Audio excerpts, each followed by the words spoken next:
Nagsalita si Luoyun sa kanyang kapatid, na ito ang pinakapuso ng Yaoqi, ang endless water pool, ang walang katapusang tubig na naglalaman ng pinakamapinong esensya ng chaos. Sa pagtayo nila dito, ramdam nila ang napakalakas na espiritual na enerhiya, na parabang kaya nitong lumunin sila at lunurin. Dagdag din ni Luoyun, dahil sa ugali ni Qin Shu na hinahanap ang sarili niyang kapahamakan, tila nakatakda na ang kanyang magiging kapalaran, at sa tingin niyang araw, hindi na siya makakaligtas ngayon. Nalipat na ang tagpo sa ating bida habang nasa proseso ito sa Endless Pool. Ang Endless Pool ay may natatanging espiritual na kapangyarihan na kakaiba sa karaniwang enerhiya. Habang nasa gitna ng matinding bagyo ng enerhiya, ramdam ni Qin Shu ang tindi ng pressure, ngunit sa halip na malito ito, naging mas malinaw pa ang kanyang isipan. Naisip ng ating bida kung kaya bang linisin at palakasin ng walang hanggang tubig ang kanyang katinoan, at buong tapang niyang hinamon ang kanyang sarili at hinayaan ang espiritual na enerhiya na dumaloy ng mas malakas pa sa kanyang buong katawan. Habang si Yu ay nasa gitna ng isang mahiwagang seremonya, biglang lumitaw ang Rainbow Bridge sa kalangitan, sa liwanag at makukulay na enerhiya, nagsimula siyang magbago at nagmistulang isang diwata. Namangha naman ang mga cultivator sa kanilang nasaksihan, at wika din nila, bihira nilang makita ang ganitong kagandahang tagpo, at matagal na panahon na ang lumipas mula nang huling mangyari ito.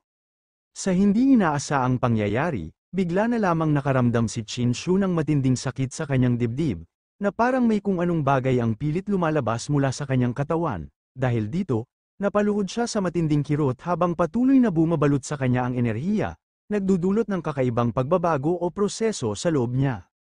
Kasunod nun, habang si Qin Shu ay hirap na hirap sa sakit, biglang nagpakita ang mga ilaw at enerhiya sa paligid niya. Laking gulat niya nang mapagtanto na ang nararamdaman niya ay hindi basta sakit lamang, ito pala ay paggising ng kanyang divine consciousness o banal na kamalayan. Hindi siya makapaniwala na nagawa niyang marating ang ganitong estado, habang ang liwanag at enerhiya ay unti-unting bumabalot sa kanyang katawan. Habang iniisip din ni Qin Shu ang kanyang kalagayan, napagtanto niyang nasa martial realm pa lamang siya. Ayon sa kanyang kaalaman, ang pag-abot sa divine consciousness ay posible lamang sa susunod na antas, ang Dharma realm, kaya't labis ang kanyang pagtataka, dahil sa pag-aalaga ng endless water, ang kanyang isipan ay hindi lamang lumago kundi tuluyang umangat at nag-evolve tungo sa divine consciousness, ang enerhiya ng tubig ay patuloy na pumapalibot sa kanya. Pinapatatag ang bagong lakas na kanyang nadiskubre. Sinabi ng mga hangal na cultivator, hindi na kinakaya ng ating bida ang kanyang sitwasyon. Matatagalan pa bago matapos ang pag-transform ng banal na dalaga, kaya mukhang mapapahamak nga raw ang ating bida sa pagkakataong ito. Kaya minaliit ni Qilin at Luoyun ang ating bida, dahil sa kanyang sitwasyon. Ngunit si Luo Guandao ay tinuro niya si Qin Shu, na manood na raw sila ng mabuti dahil hindi pa nga raw ito natatapos. Bumalik naman ang tagpo sa ating bida habang sinabi nito, na bagamat maliit pa ang kanyang banal na kamalayan, dahil siya ay nasa martial realm na antas pa lamang, ito ay isang hakbang na lamang kaysa sa iba, at kailangan niya nga raw itong samantalahin ngayon at ipagpatuloy ang pagpapalakas nito. Kasabay nun, pinikit na ni Qin Shu ang kanyang mga mata habang ina-activate nito ang kanyang Divine Sun Nika Body. At dahil sa ginawa ng ating bida, bigla na lamang nagkaroon ng napakalakas na reaksyon ng Endless Pool, bumangon mula rito ang isang dambuhalang anyo ng tubig na tila isang espiritong dragon. Kasabay nun, pumalibot sa kanila ang Water Dragon, habang si Yu ay nakabalot ng kulay rosas na aura at si Qin Shu naman ay napapaligiran ng apoy, kapwa sila hinampas ng malalakas na alon ng enerhiya na tila binuo ng dragon mula sa pool, na nagpapakita ng matinding tensyon at paghahanda sa isang makapangyarihang biyaya. Sabi ng Holy Mother, si Yu ay karapat-dapat na kilalanin na pinakakarapat-dapat na banal na birhen ng Yaoqi sa nakalipas na halos 1,000 taon. At hindi siya makapaniwala na ang walang hanggang tubig ay naging isang water dragon at sabay na bininyagan ang dalawang tao, isang bihirang pangyayaring nagpapahiwatig ng pambihirang kapalaran nina Yu at Qin Shu. Ayon naman sa ating bida, habang pinagmamasdan nito ang kanyang consciousness, napaka-misteryoso nga raw ng Endless Pool, dahil sa napakaikling panahon, lubhang lumakas ang kanyang banal na kamalayan, ngayon ay pakiramdam niya ay puno siya ng lakas na hindi pa niya naranasan kailanman. Kasabay nun, tumingin si Qin Shu kay Yu naramdaman niyang tila ba siya ay nabigyan ng bagong lakas, isang enerhiyang hindi pa niya kailanman naranasan. Sa harap niya, si Ur ay napaliligiran ng isang makulay at makapangyarihang enerhiya, tila isang mahiwagang globo na pumapalibot sa kanya. Sa loob nito, makikita ang figura ni Ur na unti-unting nagbabago, nakalutang siya, nakapikit, at waring nasa isang malalim na espiritual na transisyon. Ang kanyang katawan ay pinapaligiran ng makukulay na liwanag, parang sinasalubong siya ng kalikasan at ng mga espiritu, habang mga paru-paro ng liwanag ang lumilipad sa kanyang paligid. Ang tagpong ito ay nagpapahiwatig na si Ur ay dumaranas ng isang makapangyarihang awakening, isang pagsilang ng bagong kapangyarihan o antas ng espiritualidad. Habang nasasaksihan nito ni Qin Shu, dama niyang konektado sila. Ang enerhiyang nililikha ni Ur ay hindi lang para sa sarili niya, kundi pati kay Qin Shu. Namangha ang Holy Mother nang makita nilang na-trigger ng Holy Maiden ang 7th Colored Auspicious Cloud Plate, isa itong bihirang pangyayari. At ayon sa kasaysayan ng Yaoqi, 3 tao lamang ang nakagawa nito, ipinapakita nito kung gaano siya kaespesyal at pambihira. Ngunit sa hindi inaasahang pangyayari, isang mahiwagang tanawin ang lumitaw sa gitna ng tubig. Lumitaw ang isang napakagandang bulaklak ng lotus na may bilog na altar sa gitna. Kumikislap sa makukulay na liwanag, ito ay walang iba kundi ang water of the ancestral vein. Namangha din ng Holy Mother at halos hindi makapaniwala sa kanyang nakita. Ito ay ang tubig mula sa ancestral vein, at sabi din ng Holy Mother, na may halong gulat at pagkamangha. Ang tubig na ito ay sagrado at matagal nang nawawala sa kasaysayan, tanging mga piniling nilalang lamang ang maaaring makakita nito. Nagulantang din ang mga cultivator sa paligid, dahil ang tubig ng ancestral vein, hindi ba't mas banal ito kaysa sa tubig ng endless pool, at ayon sa alamat, ang tubig ng ancestral vein ang nag-iisang pinagmula ng lahat ng tubig sa mundo, ang tunay na innate water. Lalong lumalim ang paghanga nila nang mapagtanto nila na dahil sa pambihirang kakayahan ng Holy Maiden, lumitaw mismo ang sagradong tubig na yun, isang bagay na bihirang-bihirang mangyari sa kasaysayan ng kanilang mundo. Pagkatapos nito, lumipat naman ang tagpo sa ating bida. Dahil sa pambihirang kakayahan ng Holy Maiden, lumabas ang ancestral water mismo. Gayunpaman, napakalakas ng espiritual na enerhiya nito kaya nahirapan ang ating bida sa kanyang pagharap dito, nagpupumiglas siya sa sobrang tindi ng kapangyarihan. Sa huli, tila hindi na niya nakayanan at naitulak siya pababa, nahulog sa isang lawa habang ang enerhiya ng tubig ay tila nawawala na rin sa kontrol. Pagkatapos mahulog ng ating bida, sinabi ng mga cultivator na hulog na nga raw ang ating bida, at mukha nga raw hindi na ito magpapatuloy. Ngunit ang sinabi ng Holy Mother, ang banal na dalaga na si Ur ang siyang nagpasiklab ng paglitaw ng tubig ng ancestral vein sa mundo. Dahilan upang ang espiritual na lakas sa endless pool ay tumaas ng labis, ito ay lubhang kapaki-pakinabang para sa kanyang pagbabago o pag-evolve. Ngunit sa kabilang banda, napakamapanganib nito para sa ating bida, at ipinapakita rito ang malaking epekto ng espiritual na enerhiya depende sa katangian o layunin ng isang tao. Natutuwa naman nagsalita dito si Qilin dahil sa nangyari sa ating bida, at hindi na nga raw ito makapaghintay na mamamatay ang ating bida sa endless pool na ito. Bumalik naman ang eksena kay Ur, matapos niyang ma-activate ang ancestral vein, tumaas ng labis ang espiritual na enerhiya sa endless pool, maganda ito para sa pagbabagong anyo ni Ur, ngunit delikado naman ito para sa ating bida. Sa sumunod na eksena, ipinakita si Ur na nasa loob ng isang espiritual na orb, bumababa papunta sa isang higanteng bulaklak na tila isang sagradong lugar. Malinaw na nagsimula na ang kanyang transformation.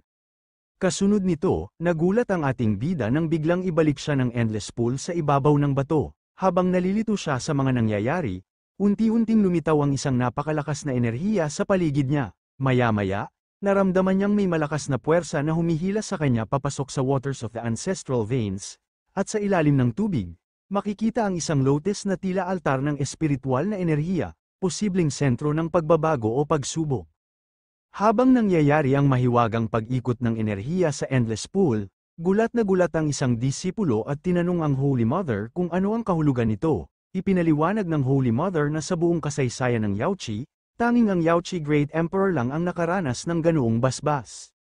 Dahil dito, napaisip ang mga tao, ang Holy Maiden ba ang susunod na dakilang emperador ng Yaoqi? Ang kanyang kapangyarihan ay lampas sa inaasahan, kaya't nabuhay ang pag-asa na maaaring may isa pang Great Emperor na isisilang sa hinaharap. Kaya napapikit na lamang ng mata ang Holy Mother sa labis nitong pag-iisip sa mga nangyayari. Nagsalita naman dito si Luoyun, ang bagsik ng ancestral vein water ay mas malakas pa ngayon, kung kanina ay napakadelikado na. Ngayon ay tiyak na kamatayan na ito, mukhang ang seremonyang ito ng sabayang pagliligo ay maaari lamang gawin ng banal na dalaga sa huli. Kasabay nito, magsasalita sana si Luo Guandao sa kanyang kapatid nang biglang pinigilan niya ito, at pag-alit niyang sinabihan ang kanyang kapatid, hindi na makakaligtas si Qin Shu mula sa endless pool. Buo ang kanyang paniniwala na ito na ang katapusan ni Qin Shu, dagdag pa niya, kung mali siya, handa siyang manahimik ng 1 buwan at hindi magsalita kahit isang salita. Sa binitawang salita ni Luoyun sa kanyang kapatid, wala na lamang nasabi si Luo Guandao. Bumalik naman ang tagpo sa endless pool, habang nagpapatuloy na naman sila sa banal na pagliligo. Naramdaman ni Qin Shu na hindi na kayang tiisin ng katawan ng kanyang Divine Son Nika body ang matinding lakas ng ancestral vein water. Napakahirap nitong pigilan at tila sinisira nito ang katawan niya mula sa loob. Ngunit sa pagkasabi lamang niya nito, bigla na lamang sumabog ang Divine Son Divine Nika body ng ating bida. Kaya labis na lamang ang pagkagulat ni Qin Shu sa nangyari sa kanya. Nakita naman ito ng mga cultivator, at sinabi nila, nang biglang masira ang Divine Son Nika body ng ating bida, sa ilalim ng napakalakas na presyon ng tubig mula sa ancestral vein, hindi na ito kinaya ng kanyang katawan. Ayon sa kanila, walang kahit anong makakasuporta sa ganitong klaseng enerhiya, kaya agad itong bumasag sa kanyang katawan bilang isang Son of God. Dahil dito, ang makapangyarihang Divine Son Nika body ng ating bida ay biglaang naging isang ordinaryong mortal, wala na siyang kakayahang labanan ang tubig ng ancestral vein. Ang mga tao sa paligid ay labis na nagulat at natakot sa kapangyarihan ng tubig. Isa sa kanila ang tahasang nagsabing maswerte raw ang mga hindi kasama sa pagligo sa tubig, at nagpapasalamat sila na hindi sila ang nasa kalagayan ng ating bida. Dahil dito, natuwa naman si Luoyun dahil sa pagkakataon nga raw na ito hindi na nga raw makakaligtas pa ang ating bida. At natuwa din si Qilin dahil ang kapalaran ng anak ng Diyos ay isang parusa, sa kabila ng pandaraya at pakikipagligo sa Holy Maiden, nauwi ito sa kamatayan na niwala ng natirang buto. Para kay Qilin, ito ay kapalaran na hindi matatakasan pa ng ating bida. Bumalik tayo kay Qin Shu, na kasalukuyang nasa gitna ng isang matinding pagsubok, sa kabila ng kanyang tapang, hindi pa sapat ang kanyang cultivation upang buuin ang tunay na Divine Son Nika body, dahil dito, bumagsak ang kanyang katawan sa gitna ng proseso. Ngunit hindi siya sumusuko, ipinatawag niya ang Forbidden Supreme Skin, ang susunod niyang pag-asa sa labang ito, mula sa pagkawasak ng kanyang God body. Biglang sumiklab ang isang matinding enerhiya, isang pagsabog ng liwanag at kapangyarihan.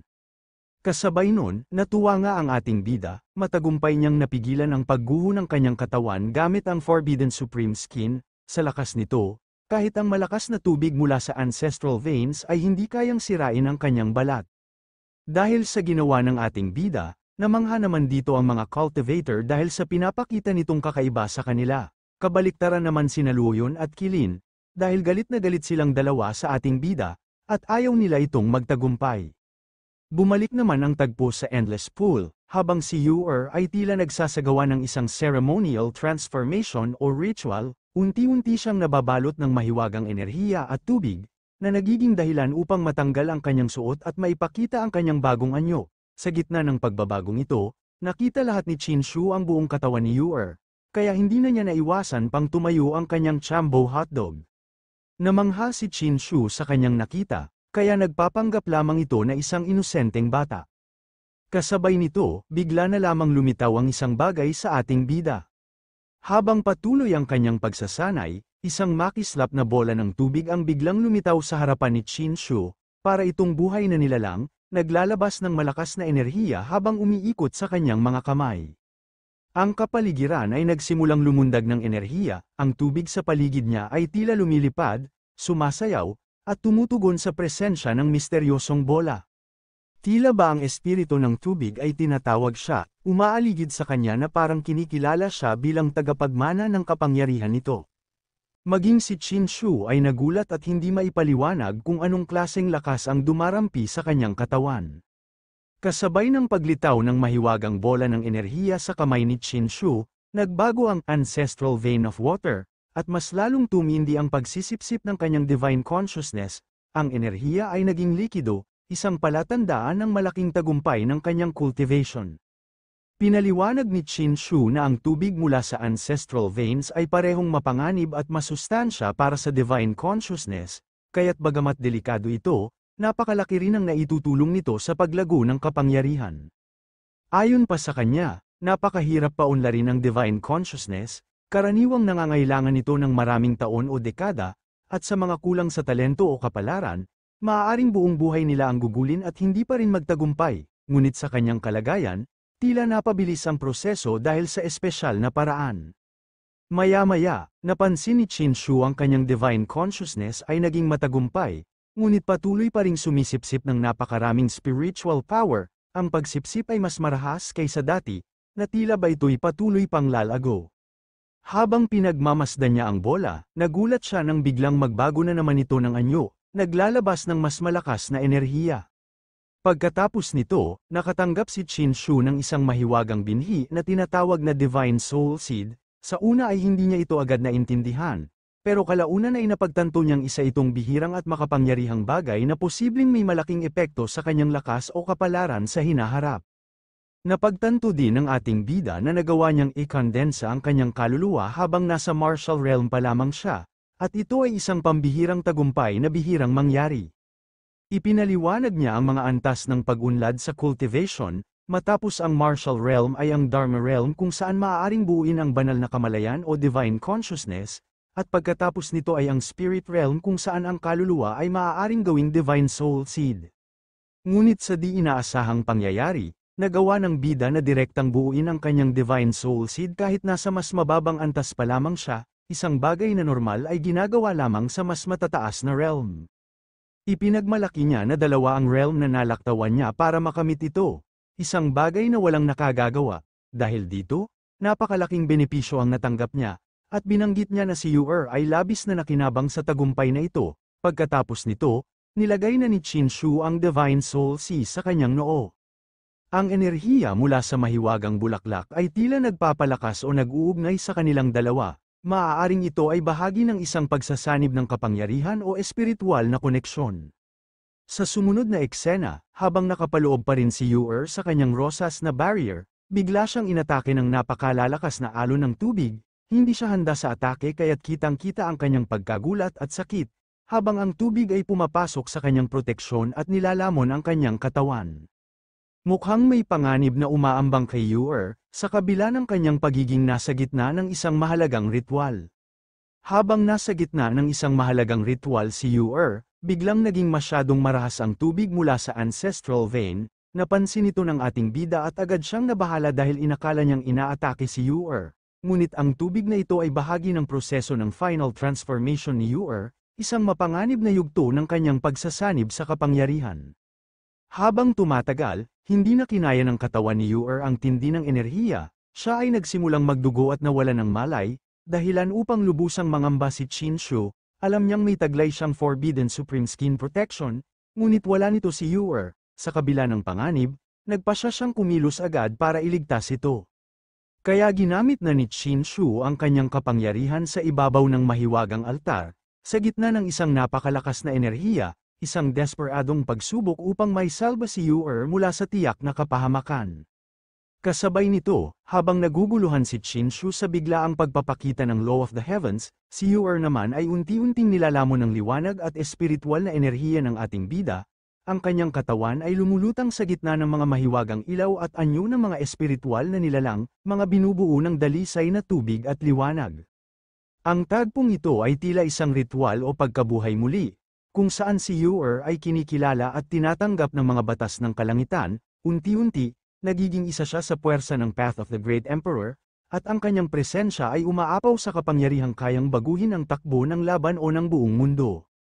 Ang mga elementong ito, tubig, apoy, at liwanag, ay sumisimbolo sa isang napakahalagang pagbabago sa kanyang pagkatao. Si Qin Shu, bagaman makapangyarihan na rin, ay nananatiling nakamasid, tila batid niyang isang bagong yugto ng kapalaran ang nabubuo sa harap niya. Sabi ni Qin Shu, pakiramdam niya nga raw ay parang naging bahagi na ng katawan niya ang enerhiya, parang laman at dugo ito na lubos ng sumanib na sa kanyang buong katawan. Totoo nga raw, nakuha niya ang batas ng heaven at earth, noong nagtungo siya sa landas ng dakilang emperador. Dahil sa tulong ng ating bida kay Ur, matagumpay niya itong nailigtas mula sa kapahamakan, huminahon na ang endless pool at ang kanyang buong katawan ay nagliwanag ng matindi. Dahil dito, masaya ring nagsalita ang Holy Mother, ang Yaoqi ceremony ay opisyal nang nagtapos.